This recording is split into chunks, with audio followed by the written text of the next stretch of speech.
Hello users, and welcome to another episodic installation of Above It All, the series in which I mock your idols. Yes, I'm talking to you, Republican, who's watching my video. So, Trump did this presser on the day that Hitler killed himself 75 years ago, and I saw a clip from it, and I thought I could weigh in. So I'm just gonna play out this question and answer, and I'm gonna hope that this is the part from the clip that I found that I couldn't re-find, and then we'll see, and then I'll respond. Without having to play that game. That's a rough game. Speaker, on a separate topic but related, Speaker Pelosi said that she envisions up to $1 trillion needed to help support states and localities. Would you support that figure? So what's happening is the Democrats have come to us and they'd like to do a phase 4, and we'll think about what's happening. They want to help the states. They want to help bailouts, and bailouts are very tough, and they happen to be Democrat states. It's California, it's New York, it's Illinois. You start with those three.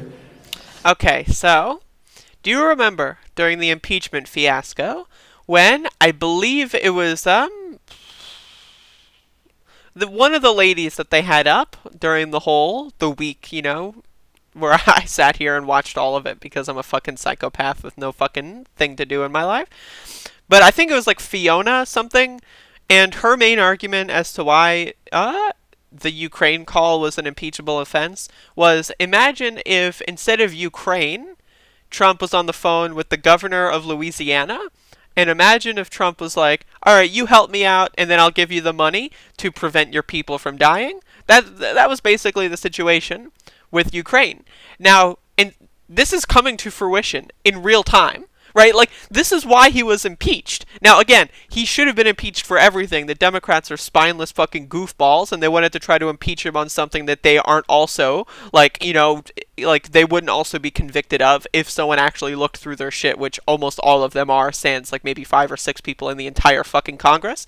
But that was an impeachable offense, and this should be an impeachable offense. Instead of fucking Ukraine, right, a country all the way across the world, not that diminishes their value and the sanctity of life, but he's doing this shit with New York fucking City. And I made a video a while ago, like a few days ago, like a week or so ago, about Shahid Buttar making this very, very, very cogent connection, was that this is happening in real time in our own country. He's saying states like Illinois, New York, and California don't deserve federal aid during a fucking national pandemic, right? Where he let the virus spread to these states, right? And now he's not going to do anything about it? It's absurd. It's absurd, dude. Again, if you even for like a single second think, oh yeah, Donald Trump, he's fighting for my freedom, you are a fucking moron. Like, you are a complete fucking moron. Like, I'm sorry. You are an easily duped dumb fuck. Like, yes, the Democrats are garbage. That's not wrong. But just because the Democrats are garbage does not mean that 50,000 people deserve to die of a preventable disease. Like, that's not a conclusion, right? Newsflash, they're all fucking shit, alright? I know this is hard to wrap your mind around. Donald Trump is a rich asshole. He doesn't care about you, he cares about himself. Anyway. Democrat states. It's California, it's New York, it's Illinois. You start with those three. And the Republican states are in strong shape. I don't know, is that luck or is that talent? Or is it just a different mentality? But the Republican-run states are in strong shape. Look, I looked today when I spoke with Ron DeSantis, who was here yesterday, as I said, and Florida's doing incredibly. Texas is doing incredibly. These states are doing unbelievably. They don't know about the word bailout. That's the thing here, is like, this is literally not true. Like, this is not true. These states may be not epicenters, right? But that doesn't, like, it's not like it's a binary, either you're an epicenter like New York or Italy or something, or you're completely fine. No, it's either you're an epicenter or you're not an epicenter, but thousands of people are still dying and you're fucked, right? And of course, Ron DeSantis reopening the fucking beaches like a total goofball isn't going to help anything.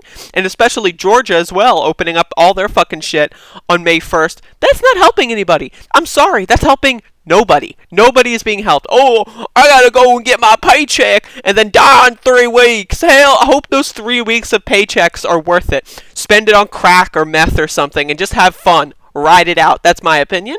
But Jesus Christ, like, this shit is just absurd. We had a call from the governor of South Dakota, and they have one of the finest run states. They have I think a constitutional. Did he say finest ruined states? One of the finest run states. They have He did say one of the finest ruined states. I think that's funny. I think a constitutional amendment. They're not allowed to. They have to have a balanced budget, and they have a totally balanced budget. Totally. They just have a sales tax. That's about the only tax they have is a sales tax. I didn't think of that. So it's a whole different thing. But Republican states are doing very well. Maybe the Democrats should have brought this up earlier. This is the part that's super psychopathic, and it also is really good politics. Yes, the Democrats, anemic. They're not an opposition party. They're controlled opposition. They're both parties are controlled by the rich. The Democrat Party is a controlled opposition party. Yes, if they wanted to do something, they should have made that mandatory. They control the fucking House of Representatives. What is the fucking point of taking the House in 2018 if you're not going to do anything? Like, if you impeached him, if you did this whole multi-month fucking circus for the thing he's doing again right now in the United States instead of in Europe, then, like, what the fuck? Like, what is Adam Schiff up to right now? Like, what is Nancy Pelosi doing right now? Like, seriously, they impeached this motherfucker, rightfully, mind you, on the Ukraine fiasco, and that same thing is playing out in real time with, instead of Ukraine, New York and California and so forth, and they're not doing anything. They're just passing all the legislation with no concessions. It's unbelievable. So this is the part where, again, I agree with him here. Maybe the Democrats should have brought this up earlier when we wanted certain things. And they did, and we said, and I said specifically, no, let's look at it later on down the road, but they'd like to do something. I love how he can't even insult them correctly in this context. Like, they should have done this, and then they kind of did, and I told them not to, and then they listened to me. I mean, that's true, they shouldn't have listened to you, but I find that really funny. Want to do infrastructure? I can understand infrastructure. Think of it, we've spent $8 trillion. This is like 2015, 2016 Donald Trump, like Republican primary debate Donald Trump. He's like rising from the ashes, like coming out to play for a little bit. Check this out. This part's actually badass. Infrastructure, I can understand infrastructure. Think of it, we've spent $8 trillion in the Middle East, and we're not fixing our roads in this country? How stupid. You've been president for 4 fucking years. Get to it. Chop, chop, motherfucker! How stupid is it? And we're not fixing our highways, our tunnels, our bridges, our hospitals even, our schools even. It's crazy. You had a trifecta for 2 years. You could have done anything you wanted. Anything you wanted! Like, hello? This isn't 2016. You're not running for the first time. You've got a track record. But here's the thing. We live in a post-truth era. Nothing matters anymore. His fucking stupid fucking drone dumb fuck, like, gargling in their own fucking shit dumb fuck voters are still going to vote for him because they're fucking stupid. They're going to hear him say this, and they're going to blame Pelosi for whatever reason, even though he was president for 2 years when Paul Ryan was Speaker of the House. But no, that's not important right now. Nobody gives a fuck about that. He could have done this infrastructure. You want to know who's saying that he can't do infrastructure? Mitch McConnell. But guess what? He's not going to do infrastructure, and he's not going to go against Mitch McConnell because they're buddies. They're both controlled by the same people. Remember when Donald Trump was running for president the first time? And he said, all these people are bought and sold by big and rich people. And that he used that as a negative against all the people on the stage during the debates. And he's like, I'm the one who buys them. That's me. And then that was like something he got, like everyone was like, wow, that's so cool. He's a badass businessman. But that doesn't work anymore. You had 2 years of a trifecta where you could have done whatever you wanted. And then now we're in this fucking situation and you're still getting done whatever you wanted because Nancy Pelosi's controlled opposition. Oops. Like, this speech doesn't work. At least it doesn't work for anyone with an IQ that's at least in the double digits. Maybe if, like, someone's, like, some sort of marsupial turtle hybrid and they just don't have a functioning fucking cognitive system, maybe this could buy their vote. But, I just have too much faith in humanity for this one. Hospitals even, our schools even. It's crazy. But they want to do things, and the Republicans are in a much better position from, I don't want to use the word negotiating position, but we really are. We're in a negotiating position that's different because The thing about this, again, that's so fucked up is we're talking about human lives. Human lives. Tens of thousands, soon to be 100,000 human fucking lives. This is the negotiation. It's not like they're negotiating like fucking, how many cantaloupes can you trade for my silver coin? Like, no. We're talking about human fucking beings. We're talking about people that have been on the planet and have hopes and dreams that are dead. They're gone. They will never come back. This isn't like a Jesus Christ fantasy scenario where they just rise from the ashes after the pandemic's over. They're gone. Their families permanently scarred for the rest of their lives. So any hopes and dreams of having oh, maybe I'm going to have kids one day and my dad's going to be a grandpa. Nope. Sorry, he's dead now because of someone like this. Because some stupid billionaire cocksucker decided, you know what? Let's negotiate. Let's have a fun time. Oh, it's a new Democrat hoax. It's a hoax. It's a hoax. For months and months and months, he said. And now those people are dead. And that's what I just don't understand is the sheer lack of empathy that Republicans have is just ridiculous. As far as I'm concerned, they might not even be real people. Like, seriously, if you can vote for Donald Trump after everything that's happened, you are a son of a bitch. And I say this like with no comedy value whatsoever, even though the term son of a bitch is very antiquated and very funny. You are a very much so a son of a bitch. Seriously. To even consider it, to even consider it requires a degree of just severe cognitive misalignment, like to the point where you should be thrown into a laboratory and in a museum for scientific experiment because there is some DNA mutation that you have, and you keep fucking procreating and creating more psychopaths, and it's not good. They want to bail out various states. Illinois is in big trouble. The governor understands that. Pritzker, he understands that. But Illinois is in big trouble. Is it fair to do that and then have states that are very powerful and strong like Iowa and Idaho? Take Idaho. This is the thing, is like, he's literally building a new confederacy. That's what's happening here, is he's purposefully weakening Democratic states, like whatever the fuck that means, by the way, because it's not like he has 0 Trump voters in blue states, right? He's purposefully weakening them and purposefully strengthening the Republican states. He's trying to build a new confederacy, and this is something that's just, it's utterly absurd. It's absurd, and it's not, he's not doing it for any ideological reasons. He's doing it because he wants money and he wants to be reelected. That's it. That's it.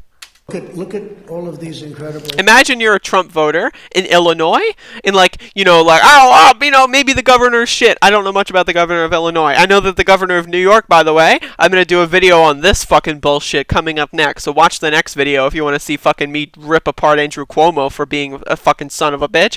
But I know that a lot of these Democratic governors are terrible. They're garbage. But why would you sacrifice your own people? Why would you sacrifice the poor? Because again, this is the same argument I have for sanctioning Iran. Like, when you sanction Iran, the Ayatollah is not going to go like, oh no, I can't drive my 15th Lamborghini around. Like, no, he's going to be fucking fine, right? It's the poor and suffering people in the country that are going to fucking die as a result. And this is the same thing with these fucking state fucking warfare.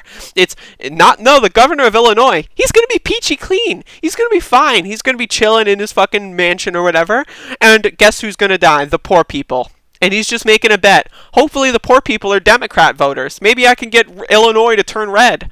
Maybe. Who the fuck knows? And that's what's so psychopathic about this. States, and look at what's going on and how successful they are.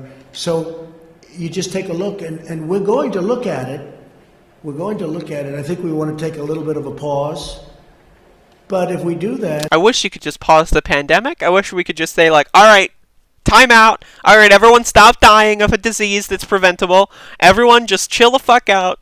Let's think about this. I wish. I don't have that luxury, Donald Trump. I'm sorry.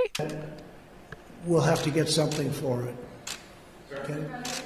So just... Again, he just said, this is what he was impeached for, and he's doing it again in our own fucking country. Oh, if you want to save the lives of our own constituents, then you gotta believe me. You gotta be nice. Like, what the fuck? We live in a hell world. We live in a hell world. We live in a hell world. And I said this in the previous video, but I'll say it again. If you want a reason to vote for Biden over this guy, right? Like, I get it. You have a moral compass. You don't want to vote for a rapist. I don't want to vote for a rapist. But imagine Donald Trump after he loses the election to Biden, right? Imagine the sheer entertainment value. We can go back from like laughing at Trump because he's not real, then we fucking had him real and he killed fucking millions of us, and then we can go back to just laughing at him because he's funny. Look at this guy. He's like a clown. He's a clown ball. He's a fucking clown. So if you want to fucking go back to just like looking at him and going like, ha ha ha, the jester, woo, then vote for Biden. That's the best reason I can come up with. There's no other reason to vote for Biden. But I do think Trump's Twitter account, if he loses the election, that is going to be something I would pay money to get a fucking subscription to. And that's, you know, if you need any more than that, I mean, seriously, I don't know. Like, this guy is literally killing us, and we need to do something about it. Because seriously, this is a disaster. Like, this is a sheer ultimate disaster. And what the fuck? What the fuck? Jesus.